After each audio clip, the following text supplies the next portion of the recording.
Making a question in French is so confusing. It seems that the structure always changes. And what with est-ce que? What does that mean? What is that for? Shall I use it? How? When? You see, in French, there are 3 different ways to make a question. This is really specific with French language. Of course, other languages, they also change a bit the structure sometime. Like in English, are you hungry? You're hungry. It's more direct. Okay. But really in French, there are 3 different ways. And we are calling for a different kind of answer.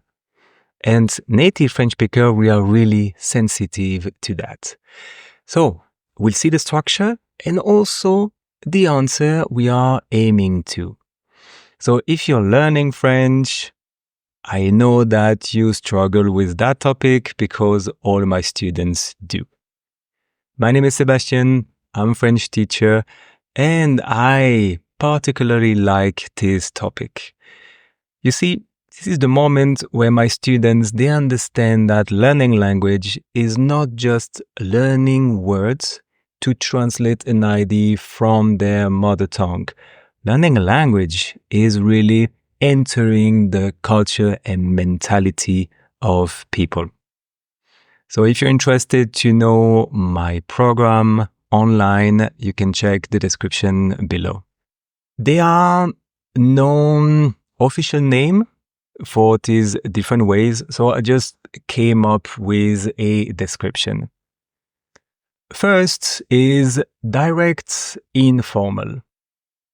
That you can use with your boss, customers, elderly person, or people you don't know and you just speak with respect. The second, long, interested. And I said interested, not interesting. Huh? It is long because we use est-ce que. It doesn't mean anything. Is it that? But the purpose is to make the question longer, so I indicate that I have time for a longer answer. And that works with really everybody, so you can't go wrong with that one. And the third, direct informal. That one is for friends, family, colleagues, anybody that you know. The structure changes. Let's take just a simple example. Who are you? Formal. Qui êtes-vous? Long. Qui est-ce que vous êtes? Direct. Vous êtes qui? You see here that, well, formal, informal, it's not about the personal pronoun tu or vous. It's not about that. It's really the structure.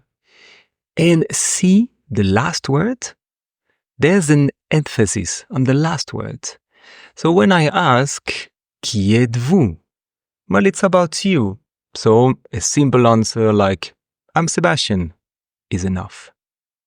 But then the second, you see that the last word is really the verb. So I'm really asking like, who is it that you are? Long question, I expect a long answer. So I'm Sebastian is not enough here. I'm Sebastian, I'm French teacher, I'm Swiss, and so on. And then the last one, direct. The emphasis is really like the questioning adverb on who. Like, but really, like, who are you? So if I ask that, maybe it's because there is an issue. Okay, yeah, you're Sebastian, French teacher, but still, like, who are you? Because maybe I'm not supposed to be here, I'm not supposed to talk now, so maybe there is an issue here. Let's take another example. I'll give some example and hopefully it gets clearer. Just a basic question like, How are you? Even a simple question like that can be turned into these three different ways. Comment vas-tu? Comment est-ce que tu vas? Tu vas comment? And again, that's the kind of answer I'm aiming to. Because let's be honest, comment vas-tu? Well, the answer is always good in you, right? So if I make the question longer, if I take time to make a long question, I mean, I show that I also have time for a longer answer. So they're not just good in you, but tell me, like really, how is it that you are? Yeah, I'm fine, thank you. Yeah, it's a long day, I'm tired, but everything is fine, and so on. And then the third, I really insist on how. Maybe because I don't buy it. You say good in you, but I don't buy it. I want like the real answer. I insist on how. Maybe because, well, you don't look fine to me.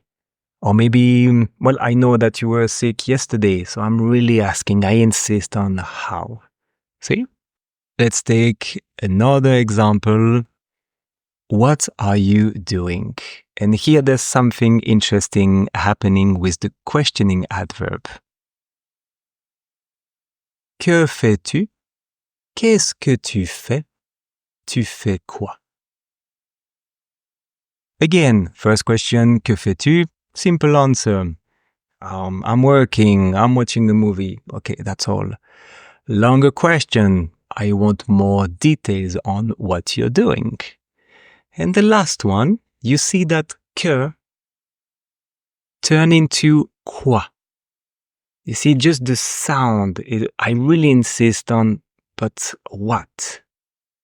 And here, I don't have to be aggressive or, like offensive, like, what the fuck are you doing? No, not at all. But it gives that information. I'm really surprised, like, hey, what's going on here? Like, you doing what?